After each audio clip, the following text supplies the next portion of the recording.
Chers téléspectateurs, bienvenue à notre nouvelle émission 5 questions, 5 minutes avec les candidats, les politiciens qu'on va questionner à propos du scrutin du 26 mai 2019. Donc aujourd'hui on se retrouve à Molenbeek avec le député régional Ahmed Erhanous de CDH. Donc on va faire les questionnements avec Rachid Zegzaoui que vous allez suivre d'ici la minute. Et merci de bien suivre notre émission. À tout à l'heure. Bienvenue monsieur le député Erhanous à l'émission 5 minutes 5 questions. Vous vous présentez une nouvelle fois aux élections régionales. Ça fait votre 4e campagne? C'est ma 3e candidature aux élections régionales. J'ai été 2 fois échevin ici durant 2 législatures à la commune de Molenbeek-Saint-Jean et j'ai été 2 fois élu comme député bruxellois et le scrutin du 26 mai prochain, ce sera ma 3e candidature. Là donc, durant cette législature, depuis 2014, vous faites partie de la majorité. Quel bilan faites-vous de cette législature 2014-2019? Mais le bilan, on peut dire, sans faire, je dirais, sans avoir un positionnement partisan, qu'il est relativement positif, en tout cas pour les ministres de cette majorité, et plus particulièrement la ministre CDH, Céline Frémaux, en matière d'environnement. Il y a énormément, je dirais, de choses très concrètes qui ont été mises en place, que ce soit par rapport aux politiques du logement ou par rapport aux politiques environnementales. Je pense ici par exemple à toute la nouvelle législation sur les baux, la nouvelle législation sur les aides qu'on octroie aux Bruxellois pour pouvoir les aider au niveau de leur pouvoir d'achat, pour pouvoir, je dirais, résister aux augmentations des prix des loyers lorsqu'on attend un logement social. Et c'est aussi de nombreuses réalisations en matière de logement social et de logement moyen qui ont permis à de nombreux Bruxellois de pouvoir se loger ici en région bruxelloise où ça devient extrêmement difficile. Vous seriez favorable à une reconduction de la même majorité? Mais j'ai toujours dit que la politique n'est pas une science exacte et donc il faut d'abord laisser les concitoyens se prononcer lors du scrutin du 26 mai. Mais évidemment, moi je souhaiterais que les partis qui seront dans cette majorité puissent être les plus proches possibles des besoins des concitoyens. En matière évidemment d'abord, et pour moi ça doit être une priorité, c'est la bonne gouvernance. C'est vraiment faire en sorte qu'on puisse évoluer d'une manière radicale par rapport à la bonne gouvernance, avoir beaucoup plus de transparence, avoir beaucoup plus de clarté.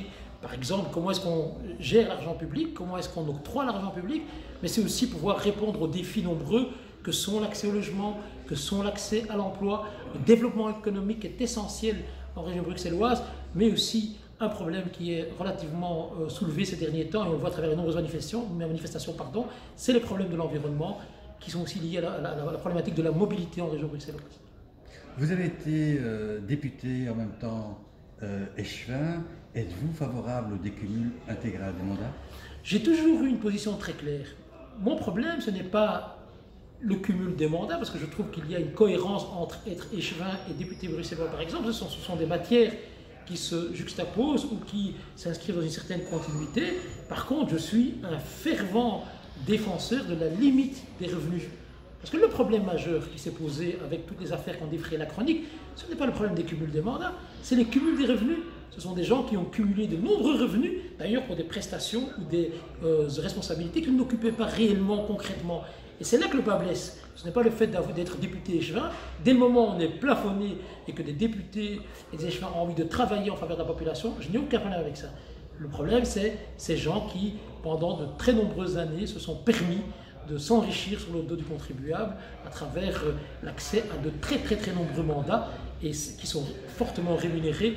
C'est ça évidemment que les citoyens ne peuvent plus accepter et que n'acceptent plus. Une question concernant, enfin 2 questions concernant les citoyens, en tout cas de confession musulmane. Se pose la question concernant l'éviction du CDH de la députée Maïnour. Qu'en pensez-vous? Évidemment, j'ai été un des tout premiers à ne pas accepter cette mise à l'écart de Maïnour Ozdemir. Et je le redis encore aujourd'hui, j'ai trouvé que cette éviction, c'est le terme exact, était totalement inappropriée, était injuste, d'autant plus qu'on a lié cette éviction à tout un débat d'ailleurs que j'ai dénoncé, qui m'a valu énormément de soucis à l'époque, c'est celui de la stigmatisation des élus ou des personnes d'origine turque par rapport au génocide arménien. Et il se fait que Maïnour, à l'époque, n'a fait qu'adopter une position qui était celle de l'État belge. Donc elle n'a pas, je dirais, eu des positions qui étaient en contradiction ni avec les valeurs du parti, ni avec les positionnements de notre pays par rapport à cette question. Et donc dès les premières minutes où j'ai appris qu'elle avait été mise à l'écart suite à tout ce débat sur le sujet, j'ai évidemment fait partie des personnes et j'ai une position, je pense, relativement ferme par rapport à cette question. Je n'ai pas accepté que Maïnour soit mise de côté par le CDH. C'est une erreur qui a été commise par le CDH. Et voilà, on ne peut plus refaire l'histoire, mais à l'époque, c'était injuste de mettre Maïnour dehors. Comment expliquer cette exclusion? Mais on a été dans un moment qui était empreint d'émotion. Nous fêtions les 100 ans du génocide arménien et il y avait, c'est vrai, toute une série de commémorations qui avaient eu lieu dans différents parlements.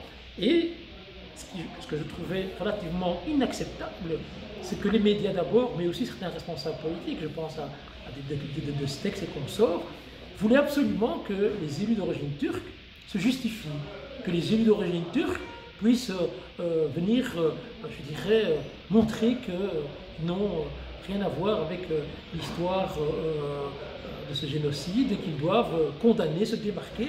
Je trouve ça abominable, parce qu'on sait tous très bien que derrière ces positionnements parfois, il y a un certain relent moins avouable.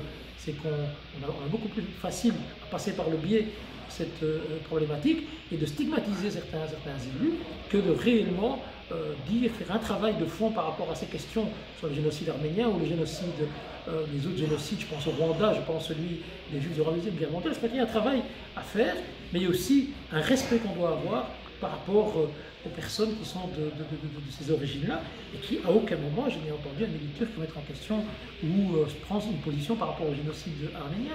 Et je pense qu'il est très maladroit de systématiquement revenir faire porter le fardeau de l'histoire à une population aujourd'hui en 2019 dans notre pays. Merci. La population dans les quartiers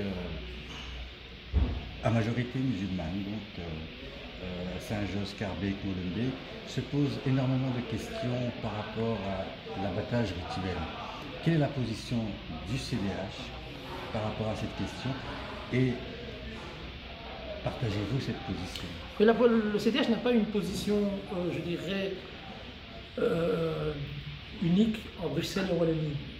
Au niveau du gouvernement wallon, il y a eu d'ailleurs une volonté portée par tous les partis de la majorité de l'opposition de pouvoir répondre favorablement aux pressions qui sont mises en place par Gaïa et d'autres associations de défense du bien-être animal.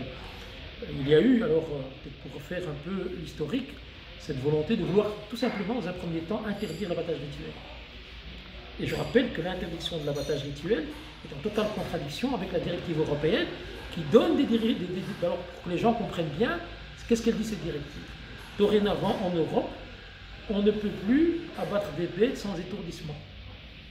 Et que la seule condition pour pouvoir donner des dérogations à deux religions qui pratiquent la sacrification, donc l'abattage rituel, c'est que ceci se déroule dans des abattoirs agréés. Ça, c'est la législation, c'est la loi européenne. Aujourd'hui, dans certains pays européens et entre autres dans les régions, parce que ce sont des compétences régionales, ils ont subi des pressions énormes de la part des associations de défense des droits des animaux, du bien-être animal, pour vouloir imposer dans un premier temps l'interdiction. Le gouvernement, à travers Carlo Di Antonio, wallon, mais aussi en Flandre, se sont réunis avec les principaux responsables des organisations musulmanes et juifs, le consistoire juif israélite, pour essayer de trouver un consensus par rapport à la demande du secteur associatif de défense des animaux et les intérêts de nos communautés religieuses respectives. Et donc il y a eu de nombreux débats avec, chose assez étonnante parfois, des concertations avec des savants musulmans qui, dans d'autres pays du monde, autorisent par exemple l'étourdissement. Et donc c'est un débat très complexe. Et alors moi, par rapport à cette question, ce qui est assez moi, ce que je trouve choquant, c'est d'un côté on défend un islam à la belge, qui dénonce toute forme d'ingérence par rapport à l'organisation de l'islam en Belgique, et puis vous avez des politiques qui n'hésitent pas à aller voir ce qui se passe ailleurs par rapport à certaines pratiques cultuelles. Je pense que c'est l'avantage rituel. Donc là, il y a une énorme contradiction qui est évidemment inacceptable à mes yeux. Ce qui est important de savoir ici, c'est qu'on est parti d'une volonté d'interdire vers une majorité qui s'est dégagée en Wallonie et en Flandre, visant à imposer l'étourdissement. C'est évidemment par rapport à la question qui m'est posée, est-ce que je suis d'accord? Bien évidemment que pour moi, c'est inacceptable, et c'est la position que j'ai eue dans mon parti, que ce soit en Wallonie, en Flandre ou à Bruxelles. D'ailleurs, ça fait plus de 3 ans que je me bats à Bruxelles, par rapport à tous les déposants de propositions d'ordonnance qui viennent principalement du MR et de Groen, pour dire que ce serait inacceptable de remettre en question des droits fondamentaux. Parce que c'est de ça qu'il s'agit. C'est pas simplement manger de la viande halal ou pas halal, c'est simplement vouloir attenter à cette communauté qui a des droits, des devoirs certes, mais des droits fondamentaux, comme celle de pouvoir pratiquer librement son culte qui est garanti par la Constitution. Et donc quand on vient systématiquement pour pouvoir remettre en question ces droits, il y a un véritable problème. Alors il y a évidemment un combat qui est légitime, le bien-être animal. D'ailleurs, pour ceux qui veulent un peu enrichir leur culture générale, il serait intéressant de voir que dans les livres sacrés que sont le Coran ou la Torah, le statut des animaux sont extrêmement importants et le bien-être animal est une des priorités de ces religions-là. Donc ce n'est pas ces associations-là qui vont venir donner des leçons aux musulmans et aux juifs. C'est très important de le rappeler. Il s'agit de droits fondamentaux et on ne peut pas faire des concessions par rapport aux droits fondamentaux. Aujourd'hui, et c'est ça qui m'inquiète, c'est pour ça que je suis relativement virulent, même au Parlement, c'est qu'on vient remettre en question, vous avez des politiques qui font de l'ingérence dans une pratique culturelle. Moi j'ai eu des échanges très vifs avec des membres de l'exécutif, disant oui, il serait peut-être temps que les musulmans songent à faire des dons. Mais de quel droit est-ce qu'un élu, de quel droit est-ce qu'un ministre vient dire aux musulmans ce qu'ils doivent faire ou pas faire? C'est inacceptable. Et on ne peut pas accepter. C'est pour ça que ce qui moi me fait très mal, c'est qu'il y a peu ou pas de mobilisation par rapport à ces formes d'ingérence. Hier, c'était les signes convictionnels. D'ailleurs, hier et aujourd'hui aussi. Aujourd'hui, vous vous habillez de certaine façon, vous n'avez quasi aucune chance de trouver du travail. Je pense évidemment aux femmes qui portent le foulard. Alors maintenant, il y a un troisième débat qui pointe le bout du nez, c'est celui de la circoncision. Alors on dit, est-ce que c'est normal que la collectivité doit prendre en charge le coût de la circoncision? Moi, j'invite quand même à lire tous les rapports de l'OMS sur les bienfaits de la circoncision et le fait que ça, c'est un rempart contre toute une série de maladies. Donc, il est fortement conseillé aux États de pouvoir soutenir la circoncision et ça n'a rien de cultuel, hein, pour les musulmans et pour les juifs, ça a une valeur religieuse. Mais pour la collectivité, c'est une question de salubrité publique. Et puis on vous dit, est-ce qu'il serait peut-être plus intéressant ou peut-être pas judicieux d'attendre que l'enfant a 18 ans pour qu'il choisisse? C'est un peu comme sa pratique religieuse. Et donc on est interpellé par toutes ces initiatives qui, pour certains, évidemment, relèvent, je pense, de la sincérité, je pense aussi au bien-être animal. Mais on sait que d'autres se cachent derrière des relents moins avouables. Et moi, je pense ici à des relents islamophobes, bien évidemment, ou antisémites. Quand vous avez des gens de la droite extrême ou de l'extrême droite qui viennent défendre, comme par hasard, le bien-être animal, alors chose étonnante, c'est quand vous allez sur Google, vous mettez Gaïa, Vlaams Blog, Vlaams Belang, vous allez voir qu'il y a quelques années, il n'y a pas si longtemps, ils manifestaient côte à côte, certains non connus de cette association-là, manifestaient côte à côte lors de manifestations regroupant cette association-là et des partis d'extrême droite. Donc voilà, le raccourci est fait, donc on doit être vigilant. On ne peut pas attenter à des droits fondamentaux des communautés, d'autant plus que ces droits-là s'inscrivent aussi bien sont garantis par la Constitution que toute une série de textes européens. Et pour moi, c'est que ce soit en politique ou ailleurs, ce sont je dirais, des concessions qu'on ne peut pas faire. Par rapport aux questions liées à l'environnement, avez-vous une proposition au niveau régional à proposer au Parlement bruxellois? Comme vous le savez, donc, à Bruxelles, on a instauré la zone de basse émission. Tous les véhicules qui ont un certain âge doivent malheureusement être retirés de la circulation. Ce sont les véhicules trop polluants. Moi, je suis venu avec une proposition très concrète au Parlement, qui a été d'ailleurs adoptée, qu'on retrouve dans l'ordonnance, c'est qu'on puisse soutenir financièrement les familles, en tout cas les personnes qui doivent se débarrasser de leurs véhicules. Il est prévu, et c'est de la responsabilité du ministre de la Mobilité, de la mise en œuvre, parce que les financements ont été trouvés, ont été identifiés, de la mise en œuvre de cette aide. C'est une aide qui peut atteindre 1 500 € qu'on peut octroyer à chaque personne qui se voit obligée de retirer son véhicule de la circulation. Donc cette proposition est faite, les sources de financement sont identifiées et identifiables. Il faut juste que le ministre Pascal Smet puisse mettre en œuvre cette décision pour qu'on puisse soutenir le pouvoir d'achat des Bruxellois à qui on demande de retirer leur véhicule de la circulation. Peut-être juste dire 2-3 petits mots par rapport à la sortie du diesel de 2030. Nous avons eu des débats extrêmement tendus au Parlement, parce que je suis membre de la commission de l'environnement. Écolo souhaitait qu'on sorte du diesel en 2025, c'est-à-dire dans 6 ans. Et on sait que c'est techniquement impossible. Comment faire pour demander à tous ces gens qui ont investi dans de nouveaux véhicules, à un moment donné, leur dire, vous ne pouvez plus rouler avec votre véhicule que vous avez payé un certain montant, ce qui est évidemment incroyable, sans compter tous les véhicules qu'on utilise dans la fonction publique. Je pense aux camions de l'agence de propreté, je pense aux communes, je pense à tous les services qui utilisent des véhicules diesel. Donc il était beaucoup plus raisonnable de se fixer l'échéance de 2030, avec peut-être une possibilité soit de rapprocher cette date, soit de la reculer en fonction de l'évolution de l'organisation. Aujourd'hui, il y a de la part du gouvernement une volonté, et d'ailleurs il y a toute une série d'actions très concrètes qui sont mises en œuvre pour pouvoir préparer cette sortie du diesel. On ne sort pas du diesel comme on sort, je dirais, d'une piscine, c'est un peu plus compliqué que ça, et donc il y a cette volonté de vouloir sortir. Mais moi, ce à quoi je tiens absolument, c'est que toutes les mesures environnementales qui doivent être prises, et je suis le premier à dire, il faut améliorer la qualité de l'air, il faut que nos concitoyens soient moins impactés par cette pollution qui crée des maladies, etc. Mais on ne peut pas pénaliser nos concitoyens. Ce n'est pas aux concitoyens qui subissent certains lobbying qui ont été faits à l'époque pour mettre en valeur le diesel, etc. et toute une série d'autres formes de pollution qui doivent en payer le prix. Il faut que les pouvoirs publics mettent aussi la main au portefeuille pour soutenir nos concitoyens, pour qu'ils ne soient pas trop pénalisés par cette transition qui est indispensable. Merci. En matière d'accès à l'emploi, vous avez récemment dénoncé les pratiques discriminatoires qui se posent au sein de l'administration communale de Molenbeek. Qu'en est-il exactement? Mais, vous savez, effectivement, ça a été entre autres relayé par la presse. Il y a eu un cas précis de discrimination à l'embauche ici à Molenbeek où on a interdit à une assistante sociale qui portait le voile, qui a réussi à une série d'examens parmi un certain nombre de candidates qui a été lauréate, s'est vue refuser le poste parce qu'elle portait un foulard.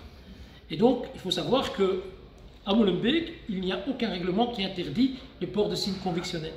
Et depuis de très longues années d'ailleurs, nous faisons en sorte que ça se passe relativement bien, que des personnes puissent, sur base de leurs compétences et pas leur apparence, sur base de ce qu'elles ont dans la tête et pas sur la tête, puissent être recrutées lorsqu'il y a des postes vacants. Ce n'est jamais simple, parce que tous les partis sont traversés par des discussions, le mien le premier, et il y a des positions qui sont parfois relativement, je dirais, contradictoires par rapport à cette volonté de pouvoir avoir une politique relativement inclusive qui permet à tout un chacun de pouvoir s'insérer dans la société, quelle que soit son apparence, son origine, etc. Je ne vais pas refaire tout le laïus là-dessus, mais ici à Molenbeek, très concrètement, nous avons vécu un cas précis et d'autres cas de harcèlement par rapport à des personnes qui portent des signes convictionnels. J'ai dénoncé ça avec mes collègues des autres formations politiques, et ça a été des débats d'ailleurs qui ont été très très durs au conseil communal, et ce qui me choque évidemment, c'est cette espèce de double discours qui est tenu. D'ailleurs, c'est ce qui a fait que je suis intervenu au Parlement bruxellois par rapport à cette ordonnance de lutte contre la discrimination qui a été présentée par le chef du gouvernement, par Rudy Vervoort, où j'ai quand même rappelé que c'est très bien de venir avec des beaux textes et très bien de venir avec des belles théories.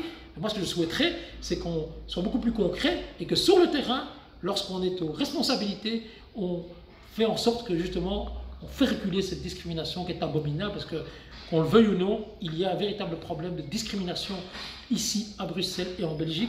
Toutes les études qui ont été faites ces dernières années, et moi je me rappelle avoir implémenté avec, lorsque je travaillais pour le ministre de l'Insurrection, une série de politiques de lutte contre la discrimination à l'embauche, nous avions fait une série d'études qui étaient édifiantes. Alors nous avions 21% de chômage, il y avait 35% de chômage chez les personnes d'origine maghrébine et d'origine turque, etc. Et 80% pardon, de chômage chez les personnes d'origine subsaharienne. Aujourd'hui, 15 ans plus tard, nous sommes encore dans plus ou moins ces rapports chiffrés qui démontrent qu'il y a encore un véritable problème de discrimination. Et donc, je suis désolé, il faut qu'on arrête avec des belles déclarations, qu'on arrête de devoir financer des plans de diversité dans les entreprises, ce que moi j'ai appelé la politique de la carotte, hein. C'est qu'à un moment donné, on doit pouvoir assumer ses responsabilités de responsable politique et de dire non, la discrimination est inacceptable et on doit mettre en place tout ce qu'il faut, dans d'autres pays, pour sanctionner la discrimination. Et les premiers à montrer l'exemple, c'est la fonction publique, les responsables de la fonction publique, c'est-à-dire nos responsables politiques, que ce soit au niveau des communes, au niveau de la région, au niveau fédéral.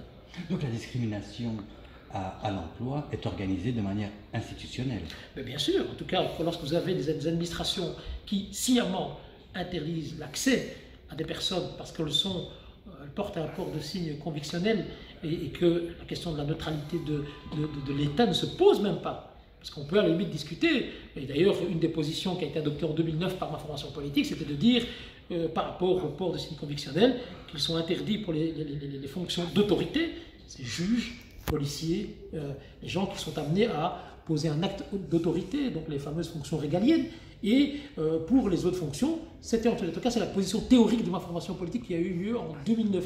Mais dans les faits, là où il y a des responsabilités, où on est à la tête d'exécutifs, où on peut décider, il y a encore malheureusement de véritables problèmes de discrimination à l'embauche. Donc concrètement, le CDH n'accepterait pas qu'une enseignante, par exemple, enseigne en portant le foulard, mais accepterait bien qu'une échevine de l'instruction publique puisse porter le foulard. Pour les exécutifs, il y a des débats qui sont en interne relativement durs par rapport à ces questions-là. Donc les exécutifs, les présidents de parlement, etc., il y a différentes positions dans le parti, des personnes pour qui ça ne pose pas de questions, comme moi par exemple, mais aussi d'autres collègues. Et puis vous avez d'autres personnes au sein du parti, ça fait débat. Nous avons un débat qui est très très dur, avec une fracture visible entre la Wallonie et Bruxelles d'ailleurs. Ce sont des débats qui traversent toutes les formations politiques. Mais il serait quand même intéressant à un moment donné qu'on puisse avoir un débat de fond et légiférer pour faire en sorte justement qu'on ait une position, je dirais, qui s'applique à tout le monde de la même façon et de la même manière et qu'on ne soit pas dans des situations à géométrie variable qui varient en fonction des personnes qui dirigent l'un ou l'autre exécutif au niveau des communes ou au niveau de certaines administrations. Je rappelle qu'une grosse administration bruxelloise qui, à un moment donné, a voulu exclure des personnes qui portaient le foulard, ont été rappelées alors par le Conseil d'État. Donc ça, c'est un exemple, je pense, qui fait office de jurisprudence et qui démontre bien qu'on peut parfaitement bien faire son travail tout en portant des signes convictionnels. Alors moi, quand je parle de signes convictionnels, c'est le foulard, c'est la kippa, c'est la croix. Moi, je veux vraiment faire comprendre que dans d'autres pays qui nous montrent l'exemple tous les jours, je pense à la Nouvelle-Zélande, je parle d'un pays anglo-saxon, cette question ne se pose pas. On valorise les gens sur base de leurs compétences et pas de leur apparence. Et ça, je pense qu'il y a encore tout le travail à faire parce que nous sommes déchirés entre un modèle anglo-saxon et un modèle à la française qui vise à mieux, je dirais, assimiler les concitoyens dans la société, ce qui est pour moi évidemment extrêmement difficile à accepter et qui est tout simplement inacceptable. Une ancienne membre du conseil communal molenbeekois a rejoint la liste écolo parce qu'elle a dénoncé le fait qu'elle ne pourrait pas accéder à un niveau supérieur en restant au PS. Qu'en pensez-vous? De nouveau, c'est un peu les mêmes débats qui ont lieu dans notre formation politique. C'est la problématique des attrape-voix. C'est pour un chat à chat. Donc les partis politiques, lorsqu'ils mettent des personnes en avant, c'est pour ça que moi je me bats, on doit savoir que l'époque où on engageait, où on recrutait des porte-valises, où on recrutait des personnes qui avaient pour vocation de ramener des voix au parti, cette époque-là est révolue. Il faut que les partis politiques comprennent que ce genre de politique est contre-productif. Il faut intégrer en leur sein des personnes qui défendent des projets de société, des valeurs, qui ont une certaine vision et qui peuvent parfois être en contradiction aussi avec leur parti et qui amènent une réflexion pour faire avancer des causes, des dossiers, etc. Et cette personne que vous évoquez est une personne qui a fait un travail exceptionnel au niveau communal. C'est une dame qui est engagée sur le secteur associatif, qui fait un travail extrêmement important. Et d'ailleurs, elle n'est pas la seule à avoir vécu ce genre de choses, que ce soit dans d'autres formations ou dans la mienne. C'est à un moment donné de dire, puisqu'on participe aussi bien au travail intellectuel je dirais, à l'évolution du parti, et même parfois en faisant grandir le parti, de par les actions qu'on mène, etc. Est-ce qu'il ne serait pas plus juste qu'à un moment donné, lorsque j'ai l'occasion d'occuper une fonction d'un exécutif, je ne puisse pas le faire? Dans le cas que vous citez, c'était non. Parce qu'elle portait un petit foulard sur la tête. On lui a fait comprendre clairement. Et donc je peux comprendre qu'à un moment donné, il y a cette volonté de pouvoir aller voir ailleurs.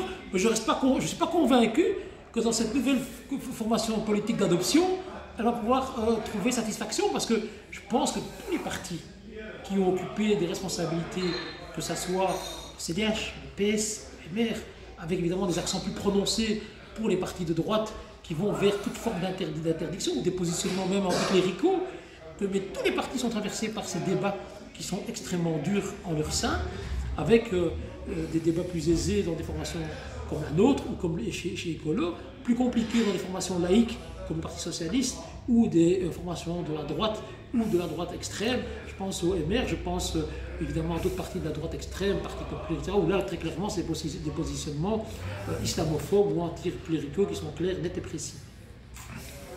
Voilà, merci Monsieur le député. Auriez-vous un message à adresser aux électeurs qui devront être amenés à se rendre aux urnes le 26 mai? Dire d'abord, remercier Bruxelles Corner pour l'invitation qui m'a été faite aujourd'hui de pouvoir répondre à cette interview. Et alors, si j'ai un message, je vais être relativement bref, c'est de dire à tous nos concitoyens qui suivent cette chaîne, leur dire que le 26 mai prochain, il y aura des élections au niveau européen, au niveau de la Chambre, au niveau fédéral, mais aussi au niveau de la région. Et que chaque citoyen a une responsabilité entre ses mains. C'est de pouvoir apporter la confiance aux personnes qui réellement puissent apporter une plus-value par rapport à la politique bruxelloise ou à la politique belge. Et je ne vous demande pas évidemment de voter pour moi. Si vous le faites, je vous en serai vraiment, je vous en remercierai. Mais surtout de voir, parce qu'il y a des gens de très bonne qualité dans toutes les formations politiques. Mais surtout, ce qu'il faut faire, c'est avoir cet esprit critique qui vous pousse à aller vous renseigner sur ce que les partis proposent comme programme.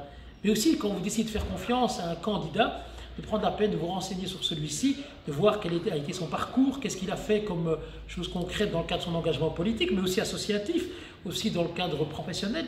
Donc, l'esprit critique est essentiel, prendre la peine de se renseigner et évidemment faire le bon choix le 26 mai.